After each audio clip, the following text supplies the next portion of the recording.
The USMLE journey can be very stressful, challenging, and involving, and I believe that most of you would agree with me on these challenges.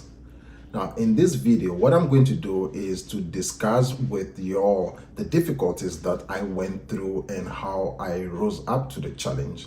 Hi friends, my name is Jerry and I am a 2019 international medical grad, and currently I'm prepping to go into residency. I've done a couple of interviews and I'm waiting for the March day to announce to you all if I've matched or not. But I've been successful in the step 1, step 2, and I'm prepping for the step 3 at the moment.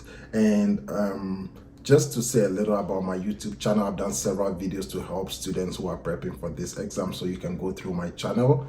I've talked about videos to help you with certain topics that are difficult and very important and high yield.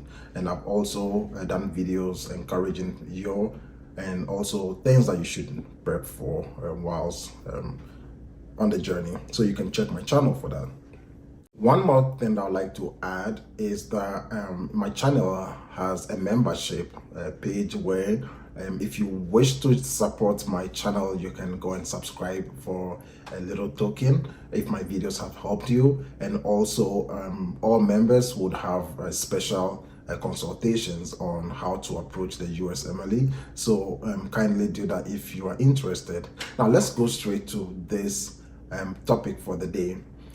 So my journey was very stressful. I started in 2019 and I went through different difficulties. I went through difficulties with keeping a specific schedule for the exam, and being disciplined. Is very difficult to be disciplined because the journey is very long. There are times that the scores are not improving. You do whatever you are doing and you only get 2 points increase, 5 points increase, or sometimes you even drop. There are times that I fail the NBMEs, and also there are times that you face pressure, to go take the exam from friends, from family. There are times that you are considering that your years of graduation might be greater than 5 years, and that might affect your residency. So you want to go and take the exam as early as possible, even though you are not ready. There is also time with meeting the application deadline. Say you want to apply in 2014, you want to apply in 2024, right? So you want to take the exam as soon as possible, and that could also be a challenge to some people. Another challenge I can talk about is that you get exhausted. It's not easy sitting on your butt 24/7 and just reading and trying to retain information. The brain gets tired. Sometimes you feel it in your muscles, So there are several challenges, and I know these are common challenges that we all face, and those who are studying for this exam are likely to also face same challenges. For students who are schooling in America, and they also face challenges of having a very short time to take the exam after their second year and third year. So it's very, very, very difficult for all of us. Now, it also gets to this level where you have to rise through all the stages of the exam. Like there's a stage where it is even hard to understand the information, last even when you've decided to start, because some people face difficulty even trying to decide whether to write USMLE PLAB or stay in their home country. There's difficulty remaining disciplined even when you are disciplined. It's hard to read this volume of materials and retain all of them in your brain. It's very hard, It's also hard to be able to do the question set in a specified amount of time. If you are doing 40 questions, by the time you get to your 30th question, the time has run out and you are left with 10 questions, and you ask yourself, how can I improve? So these are difficulties that I went through personally, but the whole thing is that you need to rise through all these challenges, be able to rise above them in order to be successful in your exam. And if you've ever been wanting to give up because of these challenges, then my answer to you is no, do not give up, because you've come far. you've come far. Most of you have finish your medical school before starting this, and you've come very far. You never gave up on the way. You never gave up when you began school from day one. So your high school, you never gave up. Things were tough, but you didn't give up. You went to the university, first year, second year, you didn't give up. So why are you giving up now? Let me talk about some of the things that I did to overcome these challenges. First of all, you have to take regular breaks during your prep.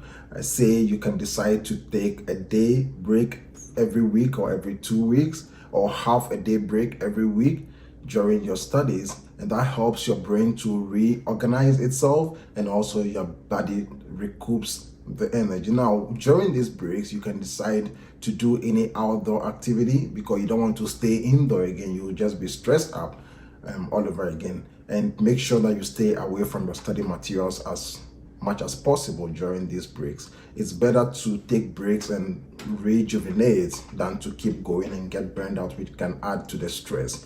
I also join groups that are a community of medical students who are writing the USMLE, or depending on any exam that you are writing. So say on Reddit, we have step 1 group. We also have step 2 group, step 3 group. On Facebook, we have similar groups. On WhatsApp, you can find some of those groups. So if you are able to join such groups, then you know that people are studying and you are in the midst of people who are studying. So it will help you to continue going, and then you know that you are not isolated, versus being in your room all by yourself. You don't discuss your problems with anybody. You don't discuss your troubles with anybody. If there are any strategies, you don't know, because you don't hear from anyone else. If there is any trick to the exam, if there are any changes, you don't know if you stay in the room by yourself. So open up and talk to people, join groups, and then interact in the groups to also keep you going. Now, I also used a study partner. Very important. I encourage you to get a study partner, a study buddy that you can personally talk with, and also you can do questions with them. You can discuss topics with them. That is very important. It depends on how you want to do it. Some people who love to study only by themselves can also get a study partner to help them for the sake of motivation. But I use my study partner for reading the first aid book, doing videos and talking about the topics. Most importantly, doing all questions from UWorld first aid, RX questions. So study partner has been very important. It helped me to be successful on step 1, also helped me in my success on step 2. And in step 3, we are still doing it together. So if you also find it difficult finding a study partner, then I've created a WhatsApp group. I'll leave the link in this video. You can join and find a study group over there. Now, flashcards are also very important. So when you are studying, you want to use different means of studies. You cannot read 24 hours, and so you want to add flashcards for the sake of spaced repetition. And this exam has to do with spaced repetition, because you don't just read once and remember everything. The materials are very voluminous. So you want to do flashcards to help you to be able to get the information very fast. So involve flashcards in your studies, and it helped me a lot.